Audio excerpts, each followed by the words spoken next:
Greetings and salutations, everybody. Welcome to AMC Movie Talk for movie fans, the best damn movie-related show on the planet Earth, coming to you live from right here at the Stream.TV studios here in Hollywood, California. And we've got a very unique, different kind of special AMC Movie Talk for you today. As all of you know, I am sure you know by now, yesterday, actually Christian and Mark and myself, we were all down at the El Capitan Theater in Hollywood for the big Marvel announcement.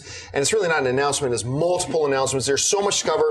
So today we are bringing you a 1 hour long AMC Movie Talk just dedicated to all the stuff that they dropped on us yesterday. I'm going to introduce, first of all, the guys sitting at the table with me. Over here we got Mark Ellis. Thank you very much. Over here, Mr. Christian Harloff. Thank you very much. And of course, over there, Mr. John Schnepp. Hey, what's going on, everybody? We've got the sweatiest of the sweaties up here to talk about all the stuff that's been going on. Now, before we get into the details and the things about what was announced, I'm saddened that I have to address this, but I have to address this. You know, as soon as I put up on my Facebook last night that tomorrow we're going to do a 1 hour special talking about this big DC announcement, or Marvel announcements. There it was. Mm-hmm. Oh boy. So many tweets, Facebook messages, all the emails. John, when DC made their announcement, you only gave it 15 minutes. How come you're so biased for Marvel and Marvel gets a full hour? Okay, for those of you who missed it, I did actually explain this once on Mailbag, but let me explain it here about why the DC announcement got 15 minutes and this one's getting like a full show. We knew about this a day in advance. Like these announcements were made yesterday, and so we planned today's show accordingly. You gotta understand, when the DC announcement was made about their full lineup, first of all, we didn't even know an announcement was coming. We didn't even know. Nobody knew an announcement was coming. They just kind of dropped it, and they dropped it after, like in the morning, after we had written our show notes, after we had put all the graphics together, after we had our entire show planned, and I was getting ready to leave to come to the studio. So we had our whole show already set and already planned. And then the DC news came up. So we squished all the other news in half and gave half the show to the DC announcement, and that's how we handled it, because we didn't want to wait a day. We didn't want to put DC fans off a day and say, no, we're not even going to talk about this till tomorrow. No, we wanted to talk about it right away, so we gave as much time as we could to it. With this Marvel stuff, we knew that the announcement was coming days in advance. The Marvel news dropped yesterday afternoon, so we were ready to do the show today. So that's why DC, it is not favoritism, it's not anything like that, so I just want to get that out of the way. The other thing I want to point out, though, is this, and this is going to sound more Marvel-ish. One thing that Marvel is doing better than DC, I think we all can agree on this from the announcement yesterday. Marvel knows how to make these announcements way better than DC does. DC made their announcement with Kevin Tsujihara, who I think is the right guy to run that thing, by the way, with Kevin Tsujihara on a shareholders meeting, talking to stockholders and shareholders, and as a part of that meeting, that's where he dropped the announcement. What did Marvel do? They invited all the press, they invited fans. Kevin Feige is channeling his inner Steve Jobs. Like, Kevin Feige is not just the godfather of this thing, Kevin Feige is the face of Marvel now, and they did such a great job. They told everybody in advance, come on in, we're going to make an event out of this at Comic-Con. Marvel drops bombs and has, fun things come up. They'll have Robert Downey Jr. dance down the aisles and all this kind of stuff. What DC does, let's bring Ben Affleck and Superman, Wonder Woman out just to stand there for 2 or 3 minutes and then leave.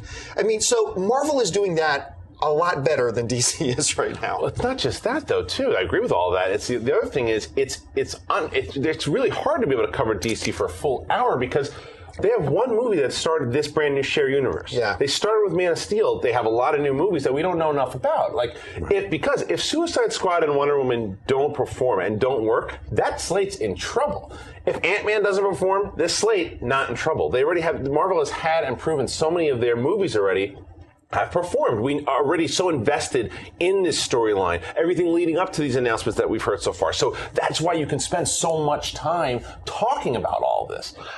So that's why I think, as far as what the differences between the DC, it's not proven yet. I agree with that, but Marvel introduced some movies yesterday that aren't proven franchises either. And I think the storyline is DC could have done what Marvel did yesterday. They really could have done that. They could have had, because Marvel, they didn't show us a lot of footage that we hadn't seen already. They showed us stills, and they had cool sound effects. It was like, and the fans went crazy. And do they the sound effect again. That was good. And they did that like 8 times you get the bass involved, and it's throwing a hammer. Like you said, it's dropping bombs yesterday, and it was exciting to watch. I think that's part of the reason why all of us are maybe, it seems like we're geeking out more on Marvel than DC. I've always considered myself more of a fan of DC characters than Marvel characters. Maybe hard for some of you to believe that, but that's true. However, the way that Marvel is their information delivery system is so pure and uncut. It makes the fans feel part of the universe, like they have a say in what's going on. So you're saying the other guys have way too much baking soda in their material? And the others really pure?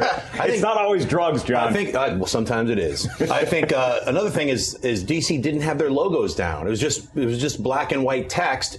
While Marvel had, that's where when I saw the logos, I in my mind heard the, I didn't even need them to put the sound effect on because the logos were kick-ass. Yeah. It was like Inhumans, they had the logo. The Thor logo with Ragnarok. I know what Ragnarok is. That's Surtur coming.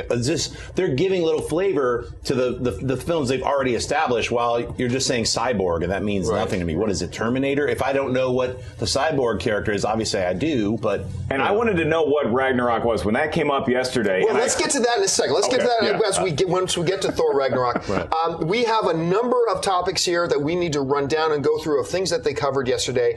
And the first one is these are all huge pieces of news, so I'm not going to say the base word, but one of the key ones, of course, was they announced the next two Avengers films.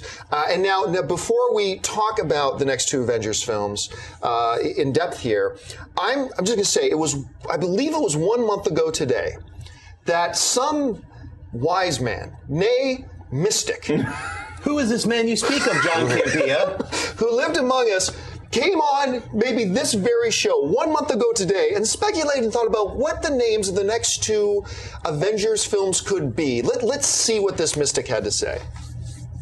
So you got Avengers Age of Ultron. Let's say the next one is called Avengers Infinity Gauntlet, for argument's sake, right? Avengers Infinity Gauntlet Part 1. And Avengers Infinity Gauntlet Part 2. That's a perfectly valid naming system for it, right? And I think that makes sense. But to me, that's still not splitting Avengers 2 and 3. That's just saying, okay, so now this next part of our Avengers story, we have the first part of the Avengers story, the second part, we're moving to the third. That just means there's a fourth part of it. And whatever they name it is kind of irrelevant.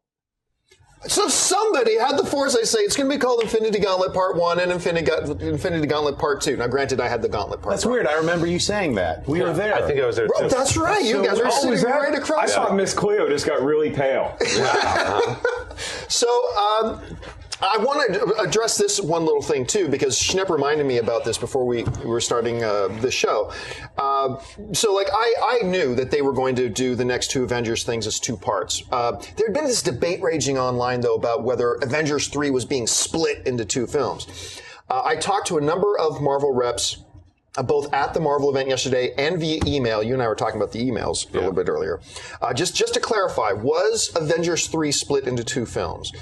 And what was communicated to me on the spot, and then more importantly over email, was that no, Avengers Infinity War Part 1 and Part 2 were always planned as two separate films. Much like Avatar 2, 3, and 4 is not Avatar 2 being split into three films.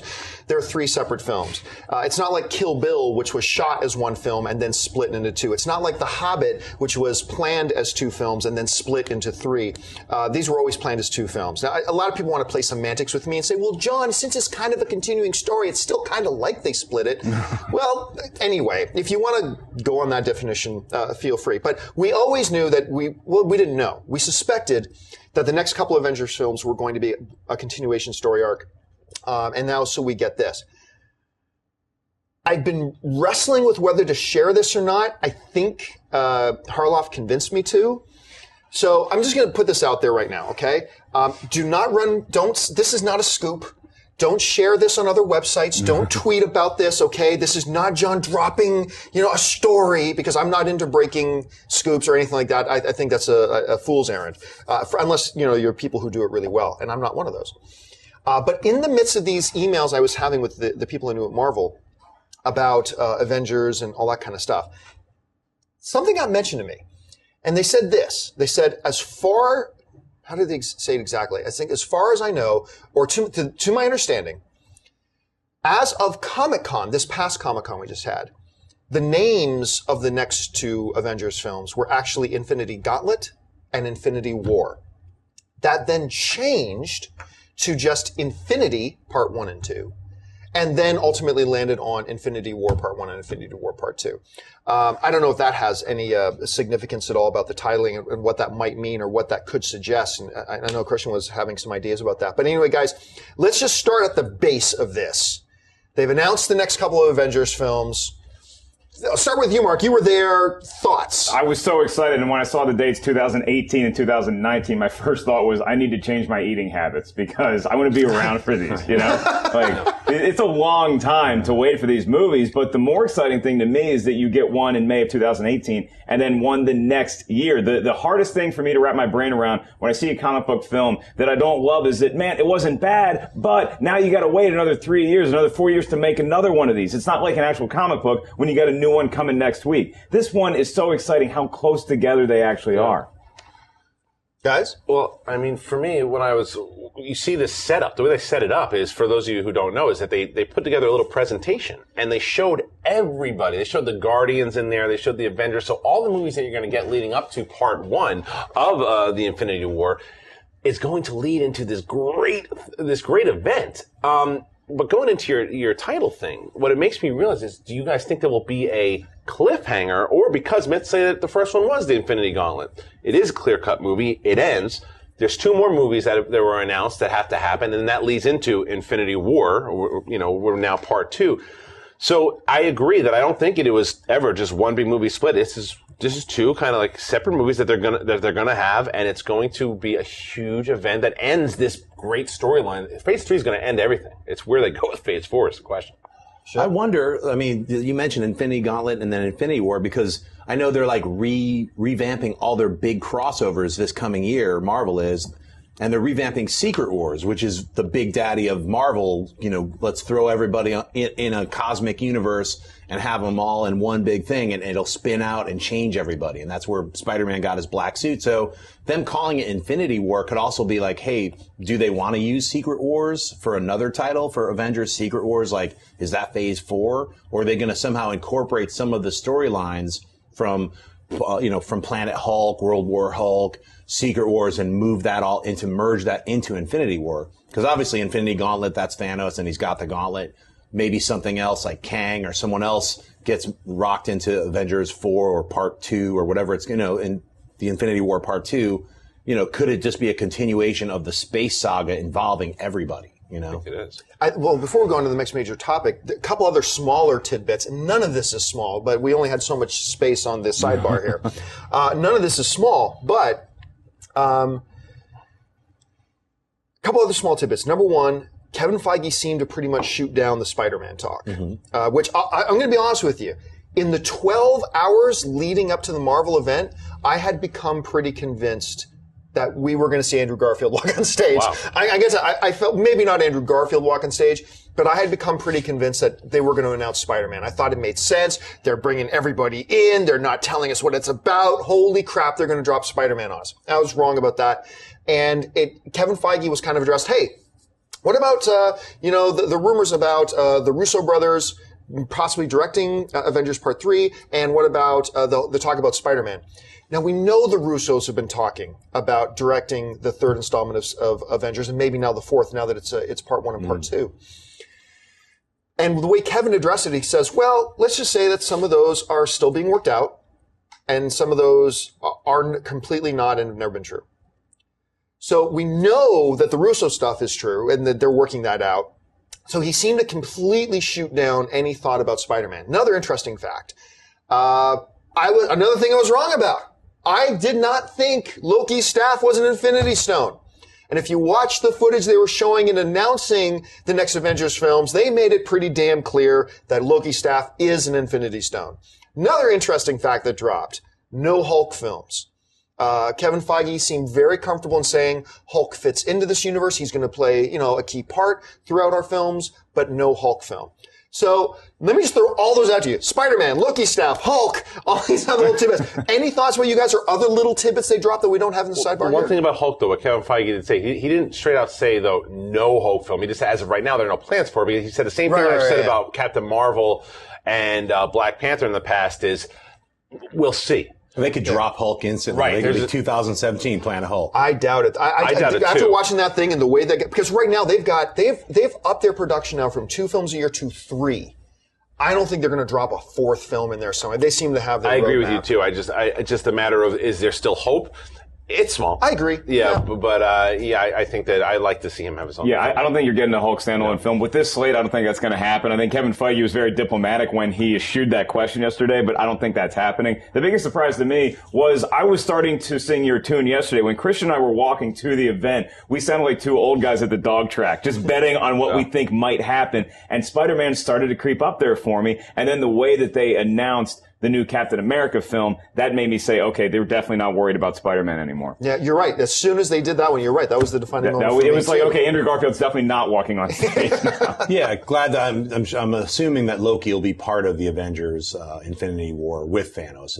I'm assuming that, but we don't know. We know he's coming back. But the way Feige talked about it, when they talked about Thor, I'm not even always clear about how to say Ragnarok. Thor Ragnarok.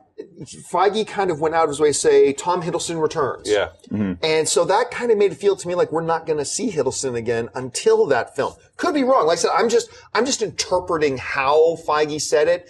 Very well could pop up. He could pop up in Ant-Man for all I know. So Avengers Infinity War, it's going backwards a little bit, but Hulk's not getting his own movie. I'm assuming he's going to be, maybe he'll be in some, I won't even say it. But the roster is going to change quite a bit.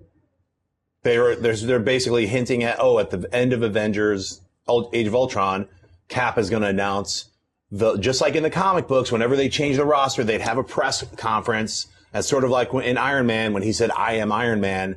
I think Captain America is going to have a big press conference and call out the brand new Avengers and yell, "Avengers Assemble." I'm hoping that's how Avengers ends. It's so possible. You have 4 or 5 years. Look at it. I mean, the way Marvel does it, they run it as a continuing television show. It's like the same way television does. Like you look at season 1 of a television show that you love and how different it was in season 5. Yeah. That's what you're getting from the season now up until this Avengers War. So you got Black Panther, War Machine. It's going to change up. Civil War itself is going to change so much. So we don't know. And you and I were talking about this yesterday afterwards. When they leap into phase 4, this is going to change everything. You're not going to have this team that we know and love now. You're going to have to accept that whoever's in the Avengers in phase 4 is not going to be a lot of these guys. It's going to be a lot of different things happening. So there's a lot to happen in between that with the standalone films. And we don't know which ones, like any other characters, are going to pop with the fans. Like maybe every one of them does, but maybe Black Panther becomes like a fan favorite even more than Tony Stark. You don't know. There's so much more than because of that. Marvel listens. They clearly do that. They really like this guy, even more than we thought. Let's have him do more now. But with these storylines and the characters interacting, like what you saw with Captain America Civil War when that got announced, and you see that they're going to continue to be in each other's films, that lessens the chance for a standalone movie. Like when people were asking Kevin Feige about a Hulk movie or a Black Widow movie, it lessens the chance for that because, look, initially when I saw Captain America 2, I was like, yeah, that's kind of weird that Iron Man can pop into a birthday party, but he can't come help out. I get that that's Captain America's movie. It's going to be harder and harder for the fans to say, now wait, Hulk's got his own movie, but the other Avengers aren't going to be in it that much. It gets tougher and tougher when you have more crossovers like this. All right, well, let's move on to the next topic that we've kind of started to broach on here, which was they did a little misdirect. They told people the next Captain America was going to be called Captain America something Serpent Society. Serpent Society. And the crowd went nuts when they heard Serpent Society. Yep. And then all of a sudden, all right, no, we're kidding. And then the new title comes up, Captain America Civil War. Your guys' thoughts about that? Fantastic. Because I saw that little Serpent Society, because we were doing the show live yesterday while you guys were at the announcement. So we kept getting little things while we're trying to, and today's news, a Serpent Society, we're like, what's going on over there? Trying to find out Captain Marvel, Black Panther, and humans. It was really fun to hear all these announcements happening live. So, I even lost what we were talking about. Yeah, Civil War. Yeah, it makes total sense. And then a little bit later, I saw, some snuck footage from that same press conference where they showed that scene of Tony Stark and Steve Rogers chopping wood and basically forming what is going to become the the divisiveness between the two. They're just basically stating it. And, you saw all the scene where he just rips the wood in half. Oh my God. God, that was and so then what awesome. he said right after that gave me chills. He was like, when you start a war, it's like, what's that line? Whenever somebody tries to stop a war before it starts, innocent people die. And it registered. Always. And it registered with Tony Stark, too. That scene, and that's when Marvel, you would talk about how they did this really well. This was the best Hall H panel they've done in like 3 or 4 years. Yeah, it really is. It really was. It was the way it was set up. I mean, Joss Whedon was sitting in the audience, and he said they brought this clip, and they showed this clip, and Mark and I were sitting there, and the second they showed this clip, they're showing us this for a reason. And I was like, they're going to announce something. And then the Serpent Society disappears. It's Civil War, and then the back and forth of actually having Downey and Evans on stage face to face with Alan Silvestri's Avengers score blasting in the background. Wow. You're going nuts. And it's like, I cannot wait to see this. And I know some people are like, oh, maybe it's too soon. It's not. It's leading up to a perfect thing because it all leads back to the Avengers, the Infinity. Right. It all leads to that because it's going down in this Civil War movie. I love the cockiness of the announcement. I love that Marvel has that much faith in what they're doing to where they can throw a fake name out there. Right. It was a great misdirect because they showed the entire slate without revealing any of the actual titles. They just had the dates. And so the fans were going to go crazy. That was funny when they for did whatever that. movie. You could have put, Carrot Top in Chairman of the Board too. And they would have gone crazy because they were looking at all the Marvel movies that are coming out. It's like, well, look at all these presents we got Christmas morning. And the name Serpent is a cool name, right? And then Serpent Society, you're like, oh, that's going to be awesome. And then when you had them on stage together. By the way, the fact you can tell Downey and Evans are such pros by this point. That's not their first time on the boards in front of a crowd. They handled that so well. Yeah. It was so exciting. Then when they bring out, well, we'll talk about that in a minute, I guess. One of the things that really stood out to me too was watching that clip of Tony and Captain America chopping wood together, and like, it was so beautifully shot the way, Captain America's getting pissed off and rips the log in half with his bare hands.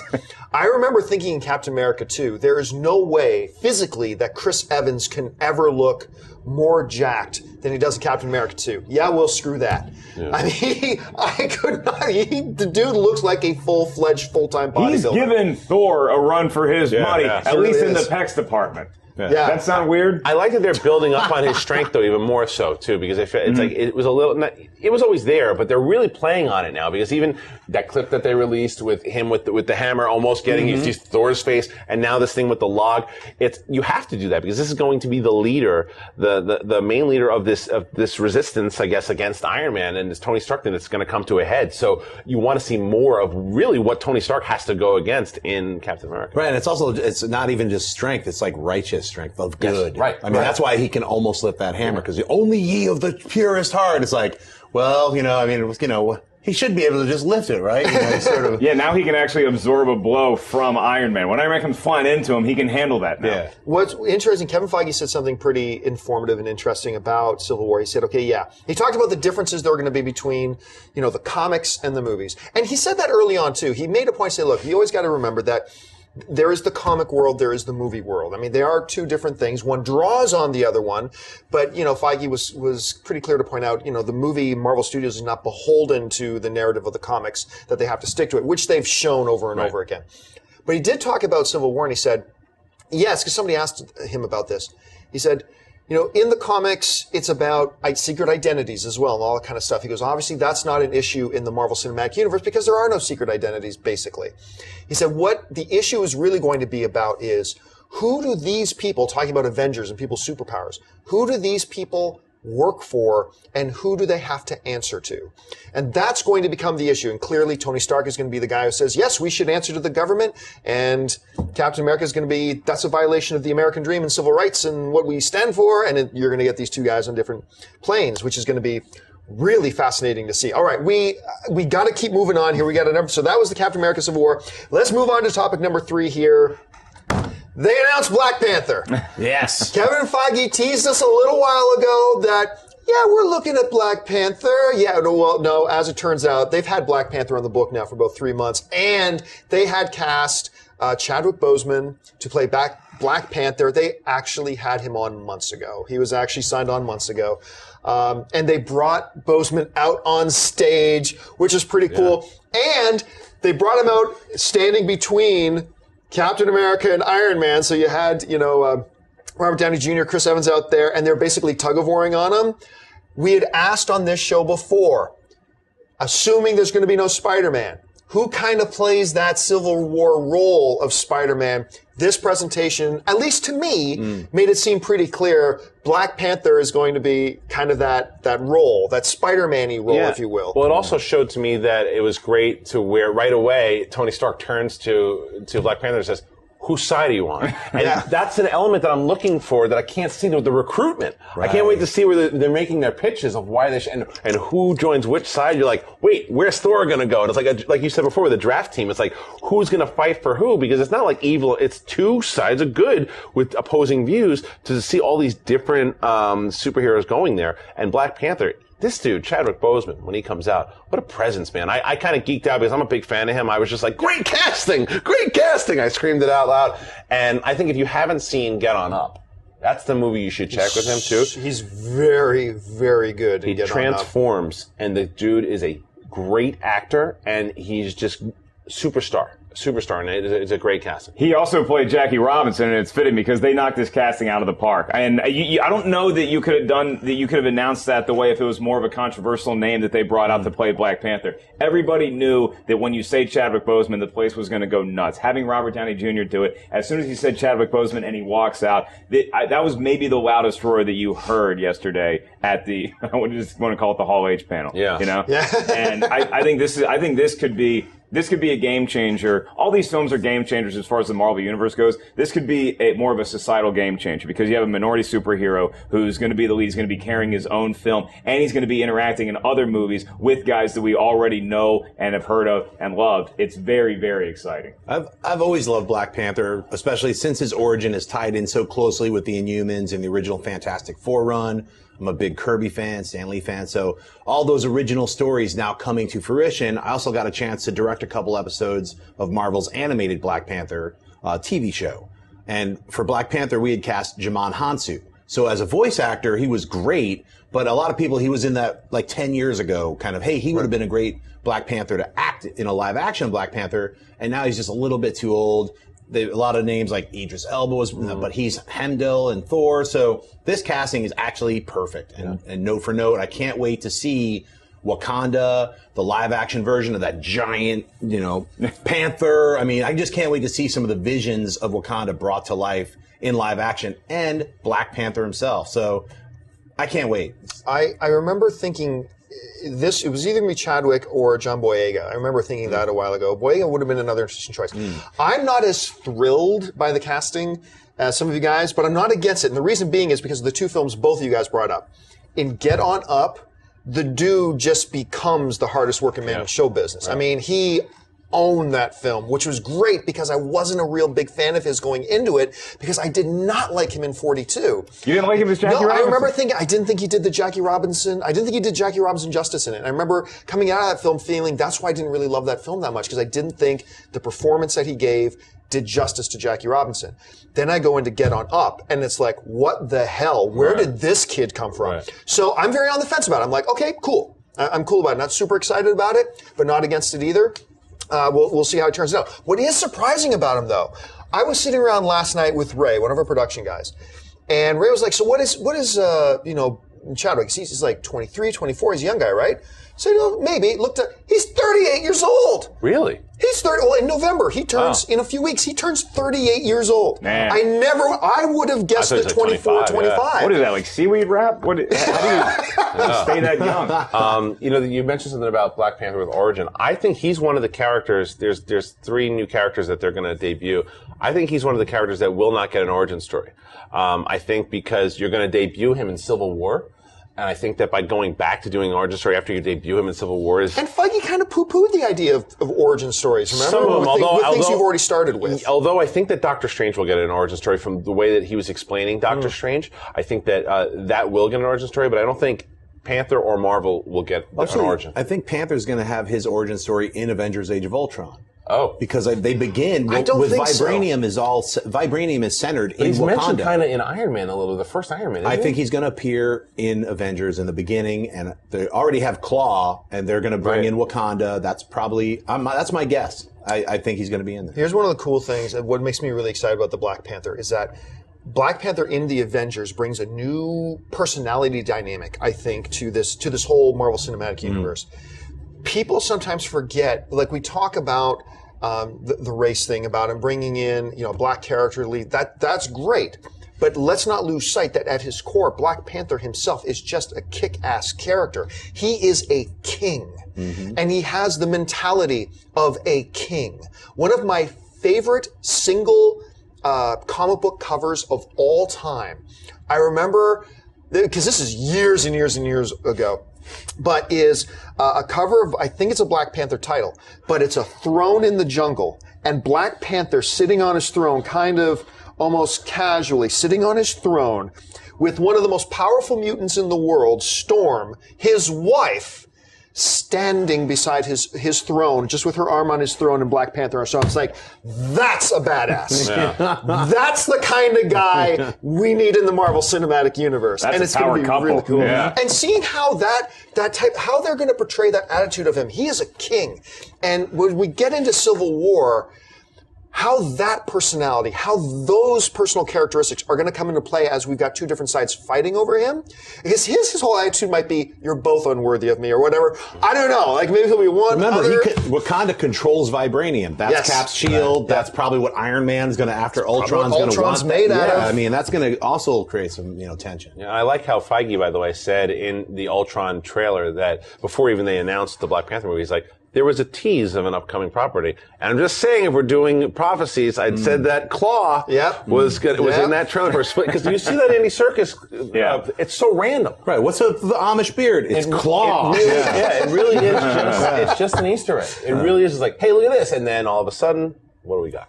All right, let's jump down into the next topic here, and that is, it's got to be touched on because I thought this was key. Reports had been going around, look, I know I go on this all the time. Even a lot of my favorite websites were running in previous days. Cumberbatch officially on as Doctor Strange. Cumberbatch is Doctor Strange. Very definitive, whatever. And, I get online, I say, hey guys, everybody just cool your jets a little bit. It's probably true. But remember, this isn't confirmed yet, and I had a lot of people yelling at me, John, this is as confirmed gets.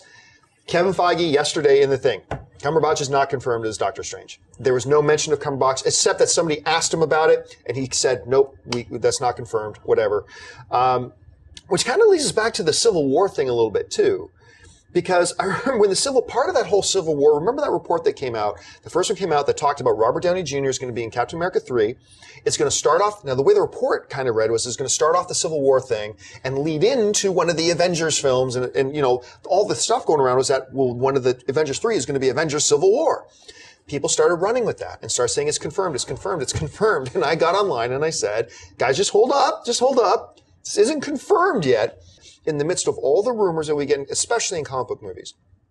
No matter where it comes from, just remember, until the studio says it, it's just a report.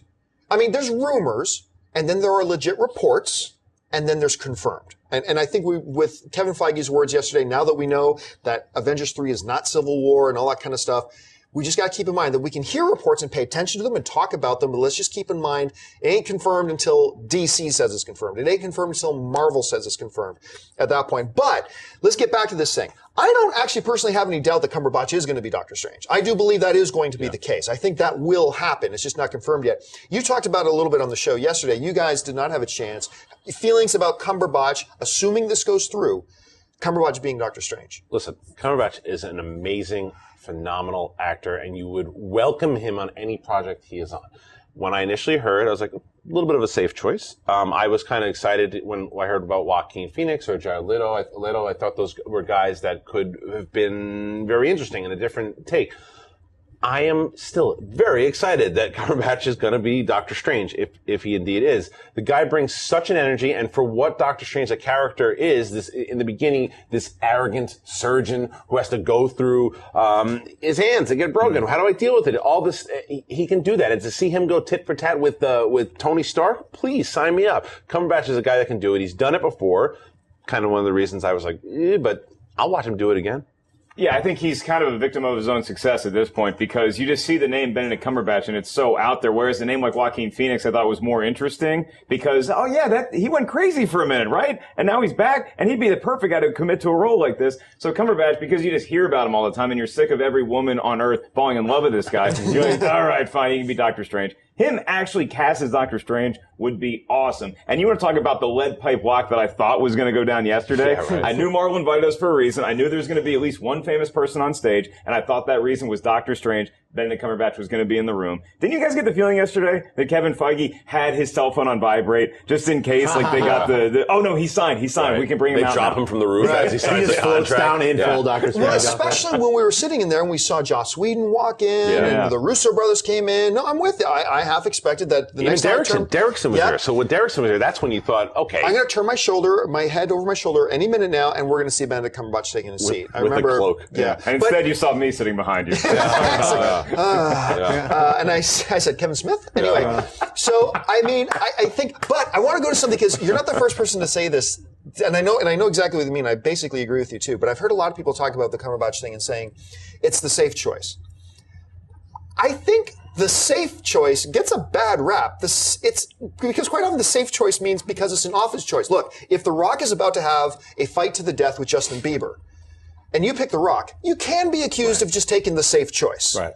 But it's the right choice. Yeah. There's a reason why they call it the safe. Like Derek Jeter was the safe choice to start at shortstop for the Yankees for the last 15 years. You know, there's a reason why it's safe because you know the guy's going to do a great job. There's some interesting choices like what Joaquin Phoenix would have been. Oh, fascinating choice. And so I think sometimes you start to spin in your head like, oh, that meant what if Mark Hamill had played the Joker instead of Heath Ledger? That would have been interesting. Yeah. But what we got was pretty damn good. Of course, it's phenomenal. It's just when those other names are floated and you start going, oh, that could be interesting. Jared Leto. Joaquin Guys Phoenix. that never do movies like for this. me, like Benedict, definitely for me, like I love Doctor Strange. And when I heard his name like many months ago floating around, I was like, he would be perfect, at least in my mind, as Doctor Strange. Not only does he look a little bit like him, but he has that commanding presence. You'd believe he's floating around in somebody's weird nimbus cloud, altered dimension, because of his acting ability. You'll believe that. All the other actors, not as much for me. So to me, it was never a safe choice. It was disappointing. Like, they couldn't get him. He's too busy doing Sherlock or something, you know? So I'm glad that whatever happened, turn of events come around, you know, Cumberbatch and whatever, you know, I'm very excited to see him play that character. And how, like, we can all picture his voice. Yes. Right? Yeah. Talking, like, the conjuring the mystic arts and we were talking about that yesterday, how important voiceover is in the Marvel Universe. Spader. Just that he is that entire trailer. Hearing giving him me as shivers. Ultron yesterday in the theater with that surround sound system. With that creepy Pinocchio music. I'm sure it's like, wow. I mean, that same thing with Paul Bettany as Jarvis. Right. Now he's the Vision. It's like, so it's a lot of just the command of the voice is so important. So, you know. Well, the other thing with Doctor Strange anyway is what some people in the chat board are saying Justin Bieber for Doctor Strange. Anyway, go ahead. Well, Doctor Strange introduces, and even Kevin Feige himself said it yesterday, it introduces a brand new this level that these movies are going to go, because look at what the Avengers did when they started to bring in, you know, with the aliens and just everything, the way it just goes away from the real world stuff. Right. And everything. Aliens, now you have portal opens to throw people in there. You have so many, they did it in Thor, Dark World, like all these different things. And now with the Sorcerer Supreme coming, there's even another element that's going to be cool. So this is what they do, continuously up the game with brand new powers, brand new movies, brand new themes. And Scott Derrickson doing this movie. Great choice. Inspired choice. Not the safe choice. All right, let's move on to the next topic here. One of the other big bombs that they dropped, which a lot of us were hoping that they would, we got Captain Marvel coming. And not only, and Kevin Feige was very, very clear, because when they announced Captain Marvel, he said, now, there have been a lot of incarnations of Captain Marvel, but we want to be clear, Carol Danvers. It's Carol Danvers, and which got a lot of people very, very excited. Just sum up basically what Feige was talking about in talking about the character. Well, what he had said. Because you've been one of the big proponents of having Captain Marvel. I have, and I've been wanting to have her for a long time. Because she is ultimately, she's like the strongest of them all. I mean, she's got like Superman type powers. She is her military background, everything that she has, she's going to add such a new dynamic. And not only because she's a female-driven superhero, because that's just to say, oh, let's have a female-driven superhero. It's not the point. You got to have a good character. Yeah. You got to have someone that really drives the storyline. And what is she going to do? What's she going to? So what he had mentioned is that she's going to make an impact. Is basically what he was saying. And we're not going to see her until 2018, maybe. I think we're going to get a hint of her, whether it be in mention. I think they're going to walk out on stage with Black Panther, Captain Marvel, Doctor Strange, and Ant-Man, with Quicksilver, Scarlet Witch, and the Vision, War Machine, and Captain America. That's the new Avengers. Well, that's my guess. I think that's rush. I feel like that would be rushing. I feel like that would be take it one step at a time. A kid can dream, can't he? It's hard to take things one step at a time after the show yesterday, you know, because you just got all these things. No, you're right. I You're asked absolutely Feige, though. right. I asked Feige because we had just gotten Chad Boseman. So I said to Feige, are we going to get an announcement of Captain Marvel now? He said, we're probably going to get a director and a writer first before we get any actual casting. So casting's probably 2 weeks out. I know, 2 years out. But we saw that with Guardians of the Galaxy too, right? Like Feige's, there have been exceptions, but Feige's general the way he likes to operate, modus operandi, is to get his director in first and then give his director a lot of say. I'm sure Kevin Feige's got veto power, but give the director a lot of say in who they want to bring on. Hence, we had James Gunn telling sort of about how he got Chris Pratt. So that's just kind of standard, right? He wants to get his director on board first and see who would be right for the role. And I know I've been saying it too since I've been blue in the face here. And it's funny because even though it's 2018, we talked about it afterwards. I thought I was starting to change a little bit on the casting. I still think Katie Sackhoff is the perfect person to play Captain Marvel because she essentially played Starbuck.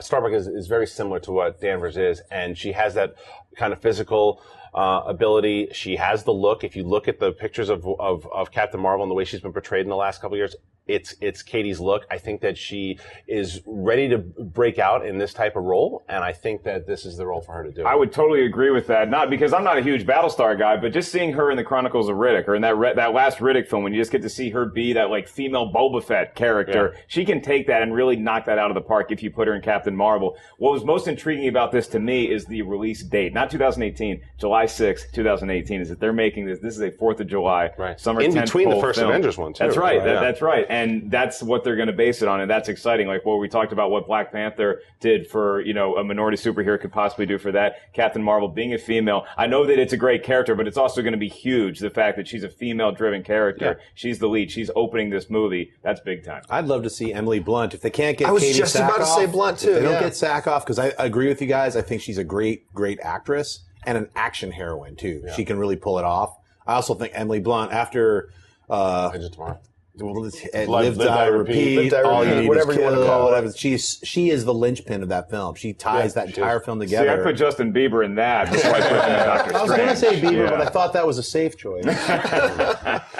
All right, okay, let's move on. We still got a couple more things we got to go through here. One of the next big things they announced that I think a lot of people had hoped for, but we're not necessarily predicting. They dropped the bomb on Inhumans. They've been teasing it for a bit. They have been teasing it, but I think a lot of people were expecting Captain Marvel. I think it was to the point that a lot of people were expecting Black Panther. I don't know that a lot of people were expecting Inhumans at this point. I know I wasn't. I think some other people smarter than me sitting at this table maybe were, but I didn't see it coming. But your guys' reactions when you saw Inhumans up there? Oh, I can't wait. From the limited knowledge I have of this universe, I know that they were originally announced in Fantastic Four, I think in the 60s, but the actual story of Inhumans is so cool, and it's got that realistic feel where it's what a lot of people believe anyways, that aliens were doing experiments on Homo sapiens, and then they give them some superpowers to kind of see what happens. That's I'm from the South. That actually did happen.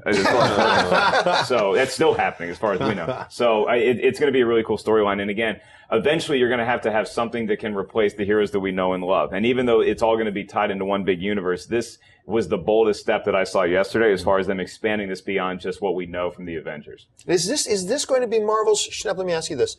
Is this going to be Marvel's answer to the X-Men? You read my mind. Yes, it is. In fact, this is the replacement to the X-Men. The Terran mists and how the Inhumans how a human becomes inhuman is through this mist. And I think that is going to be the mutant explanation for all the future incarnations of everything that goes forward from this point on in the Marvel Cinematic Universe, and it'll probably echo backwards into the Marvel comic book universe. It's just going to happen. Unfortunately, because of rights issues, that's what's going to happen.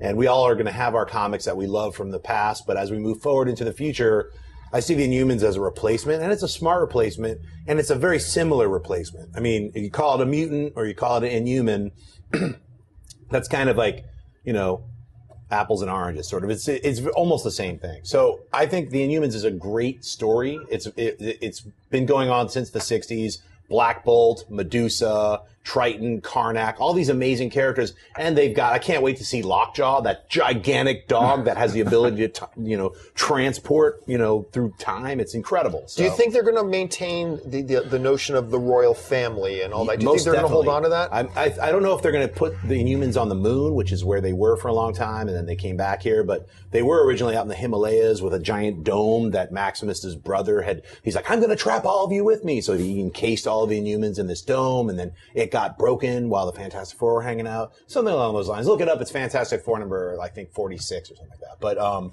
anyway, great. I was so happy. I'm a giant, and can you tell I'm an Inhumans fan? So I would say that this is the role that Vin Diesel could actually play. He's talking as Groot, and then he has to play the silent Black Bolt. And he's been teasing that as well, too. Yes, he has. It would be a long amazing. Time. It would be amazing casting. Because when Black Bolt talks, cities are destroyed. He's the first person that made me aware of the Inhumans. I had never heard of them. I didn't know what it was about until I heard Vin Diesel promoting it, talking about the Inhumans. And you actually got me really excited about it as well, too, and hearing them talk about it yesterday. It's just such a bold move. And I know that even saying that even after Guardians, we're like, well, we've already seen what they've done with unknown properties. They can do it again.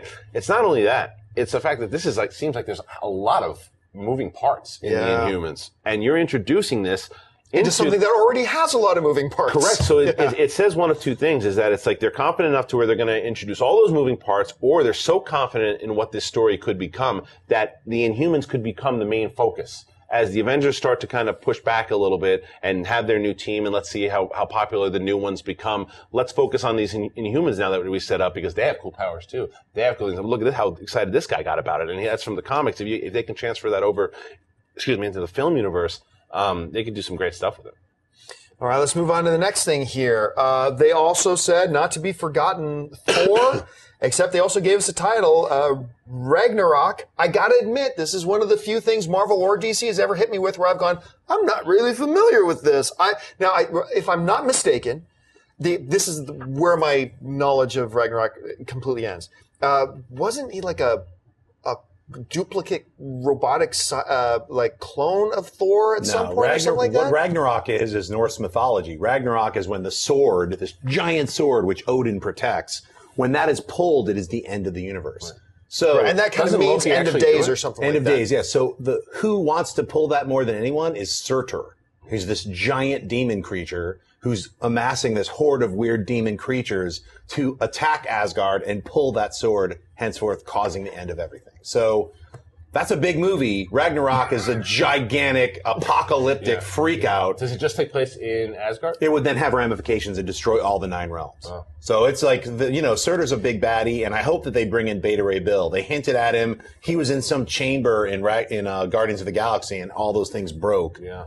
So he's somebody that they introduced in the late 80s, and he basically challenged Thor to fight him and got the hammer, and Odin had to give him Thor's power. I don't know if they'll go through that whole thing. It's only one movie, so I don't know if they would introduce Beta Ray Bill in this thing that's already pretty packed. If you're introducing Surtur and you have Loki and this entire, but you can introduce characters without introducing their whole comic backstory. Correct. Right? You can just introduce them and say, "Okay, here's Beta Ray Bill," because they have teased Beta Ray Bill once in a while. He's worth it. He's part of this entire storyline that Walt Simonson wrote and drew in the 80s with Surtur and Ragnarok coming to, ahead. They had covered it in the Stan Lee Kirby's and a whole bunch of later stories, Ragnarok and Surtur, but it really was the most epically done in the 80s. So if you want to check it out in comic land, Walt Simonson's a guy, and it's the 80s run of Thor with Beta Ray Bill. Mark, they announced as a part of this, and we said it off the top of the show, that we're going to see Tom Hiddleston return. He's going to be Loki.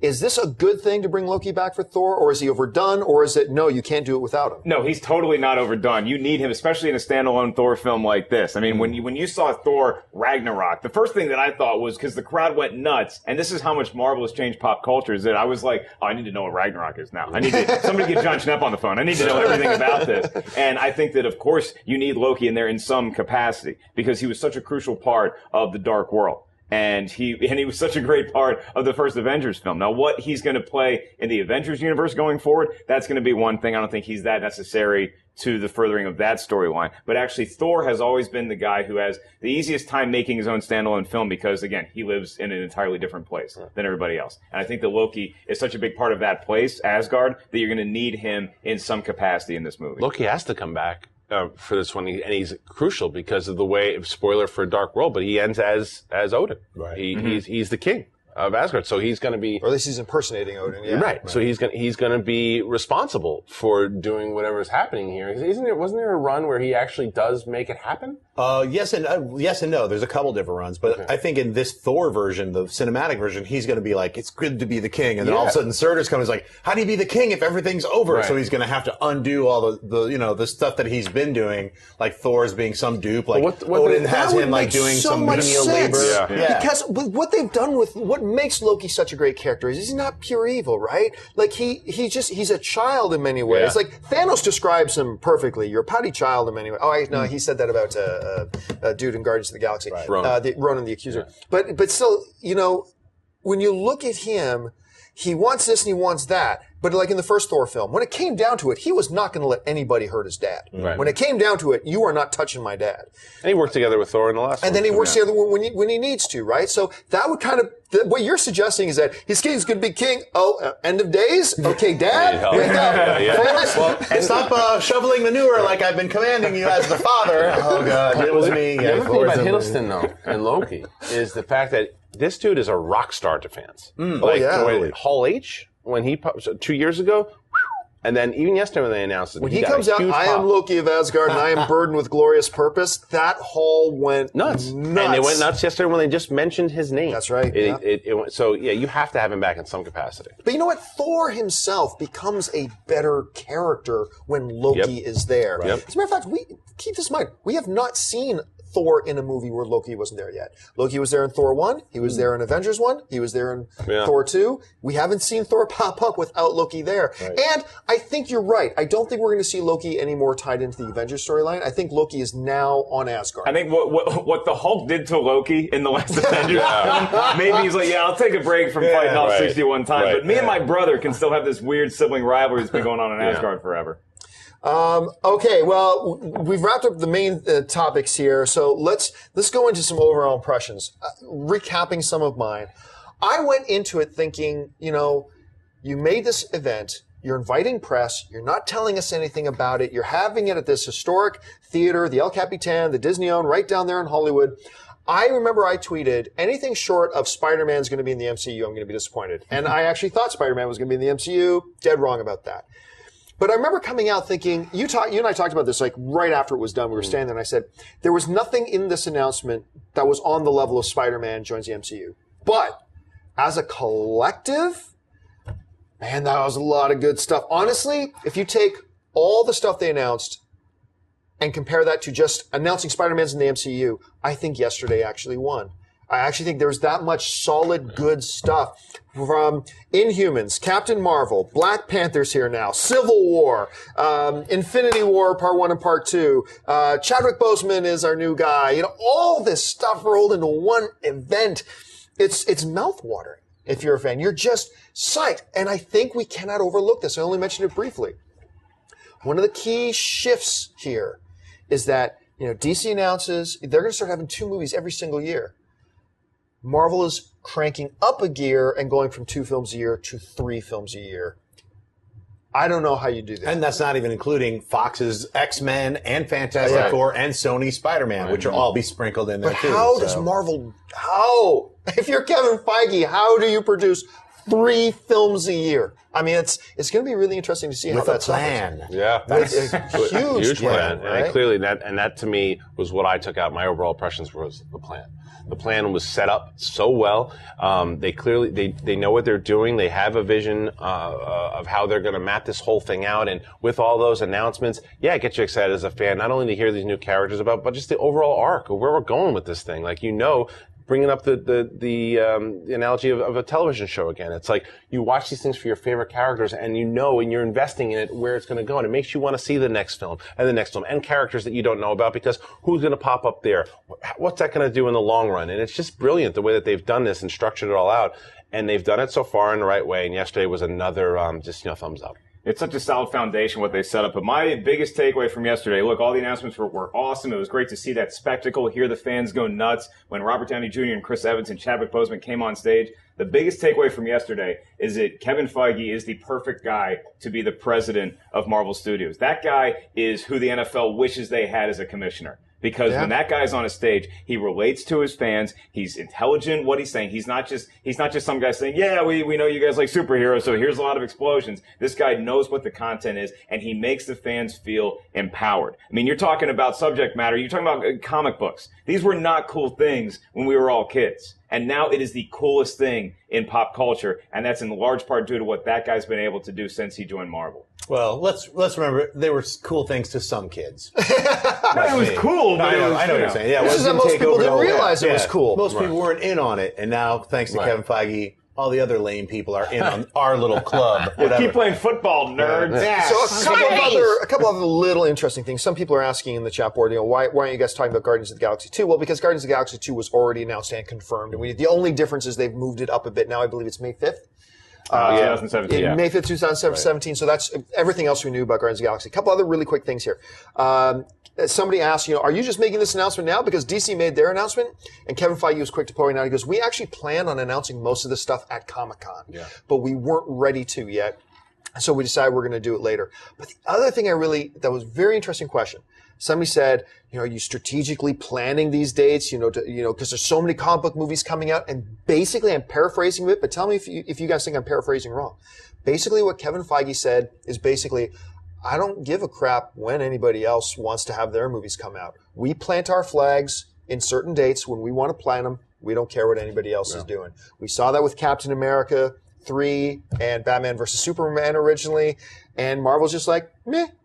If you want to open Batman versus Superman versus Captain America 3, and now that you know what that content is, smartest move Batman v Superman ever made. Well, it would have been smart for Marvel to move to. It was smart for one of them had to move. One of them not at the time. Again, what you just said about I Feige, agree with the way you. that they structure it. That was there for a reason. And March, they can live there. Batman v Superman's like, let's consider January. We just don't want to go up against the Marvel movie right now. They're going to make money. It's going to do great, but they're not the top. Clearly, Marvel's the top dog here, so they can plant their flags wherever they want. Yeah. And again, going back to what Schnepp referenced really quick, as fans, I don't really like Marvel, DC. These are all great comic book movies that I'm really excited about. We just happen to be talking about Marvel today. But Marvel, DC, I don't care what the studio is, Fox, Sony. Mm-hmm. I'm excited for all these films. Yesterday's got me geeked for everything. Yeah, my takeaway from that announcement yesterday was like, wow, I'm so excited that I'm going to have the cinematic library of all my favorite characters when I grew up. And even still to now, I'm still reading characters. But I'm just saying it's such a cool thing to... A comic book is not a movie. And you always have to make that extreme distinction. People are like, it's a living storyboard. No, it's not. It's completely different. It's taking two of the greatest art forms, writing and art, and combining it into something even better, which I don't know why people don't buy comics. It's the coolest thing ever. So, that's enough of my ranting. But I'm just saying, it's like to see all these films like Doctor Strange, Black Panther, Inhumans, all combined into the Avengers and all these amazing films and them being announced, it's like, hey, look, it's going to be a great 5 years. DC, Marvel, all these other superhero and comic book or original characters coming to life on our screen. It's really fun. And I like the way that Marvel has cinematically woven all of these universes into one cohesive giant super mega movie. Imagine when we have 20 of these films. Imagine that marathon. That's like 3 days. What makes me excited, especially, is that now that DC has a plan, and this ties into the Marvel thing, I think, now that DC has this plan, and they are being spurred on, I believe, by Marvel, and I believe DC is spurring on Marvel too. I believe we are entering into an era now that if you're a fan of comic books, and a lot of people are saying, John, in the next 5 years, we're going to have almost 30 comic book films.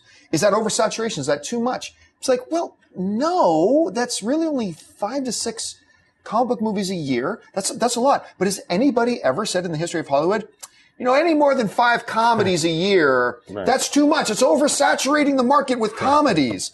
It's too many crime, too many cop movies. Too many procedurals. Yeah. Like it's a genre. Yeah. And is it too much to have one of that genre every 2 months? We'd never say that about comedies. We just have to start thinking about these comic book movies as a genre.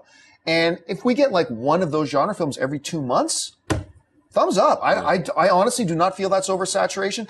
It could become an issue later on, though, as all these comic book movies try to increase the stakes. Where do you go after Thanos and the Infinity Gauntlet, for heaven's sakes? At some point, the comic book genre is going to have to hit a reset button and say, okay, we need to go from saving the galaxy back to saving the neighborhood, or back to saving the little girl. Or we're going to have to, at some point, we got to do that reset. But we're years away from that, so let's just enjoy what we got. Yeah. All right, well, before I wrap things up, any just closing thoughts here? No. I kind of want to see, after Infinity War, the next movie that you're talking about. I just want to see Iron Man rescue a kitty from a tree. Right. Well, here you go. A whole 2 hours of them just hanging out. He's designing a new ladder to get up the tree. That's right. Well, you were saying, though, too, as far as having a movie come out, and we'll be okay with that. The only thing is, the only reason that we can all say that right now is because everyone that's come out so far has been pretty damn enjoyable as of recent. I mean, and say I liked Man of Steel. I know some people didn't, but even Man of Steel was a very enjoyable movie for me. Man of Steel. Seriously, what was the last disappointing film? What was the last disappointing? Amazing Spider-Man 2. Amazing Spider-Man 2. But in the recent years, we had Man of Steel. We've got. I really like Iron Man 3. I know some people didn't. That's fine. Great. That's fine. We've had, The Amazing Spider-Man 1. We've had X-Men, first of all, First Class. We have X-Men Days of Future Past. Right. We've got, Guardians of the Galaxy. You've had more hits than Captain America. So many more hits than misses. And the worst thing you can say is I didn't love the last hour of The Dark Knight Rises. But that's the worst thing I can say. That's not terrible. But that's what I'm saying, though, this is where it is. DC's really the one that's holding the cards, because DC has this slate that's not a proven slate yet. What I'm hoping is that Suicide Squad, Wonder Woman, all these movies crush it the same way Marvel is, because then you're in the most exciting time ever. Yeah. The flip side of that is if they bomb and they're horrible and DC doesn't know what they're doing, then the smell starts to come along. That's going to be bad. But if Batman versus Superman comes out, and it is as good as I'm starting to suspect it can really be, then it is frickin' game on. I think it's going to be crush it. It's going to kill it, and it's going to explode the DC universe in a great way, and everyone's going to be frothing at the mouth for all the next 5 years. All right, we got to wrap things up here. We've already gone over an hour. Thank you so much, guys, for joining us for this special installment of AMC Movie Talk, covering all of that Marvel stuff that we had to cover. We'll be back to regular movie news again tomorrow. I want to thank, of course, Mr. Mark Ellis. Mark, where can people find you online? At 5150Ellis, Twitter and Instagram. Right over here, Mr. Christian Harloff. Christian, where can people find you? Same thing, Twitter and Instagram, Christian Harloff. The man, the myth, the legend, Mr. John Schnepp. Schnepp, where can people find you online? At Twitter, Instagram, John Schnepp, and TDOSLWH. And you can find me online at John Campia. Thanks a lot for joining us, guys, for the special installment. Hey, leave your thoughts and comments. Jump into the comments section of the video and let us know your thoughts and what you think. We'd love to hear what your point of view is. Anyway, guys, don't forget, lots of great films playing at AMC Theaters right now. Head on over to www.amctheaters.com for all your theater, showtime, and, of course, your movie ticket information. If you want an audio-only version of this episode, look in the description of this video. You'll find a link to our podcast feed. And don't forget to click the thumbs up button, share this video around. So, for all the guys at the table, my name is John Campia for AMC Movie News, and until next time, bye-bye. If you like this video, click that thumbs up button and make sure to subscribe to our AMC Movie News YouTube channel. It's free and helps you stay up to date with all the latest movie news, as well as our daily AMC Movie Talk show. Also, make sure that you follow us on Facebook and Twitter to stay up to date with all of our special promotions, contests, and prize giveaways.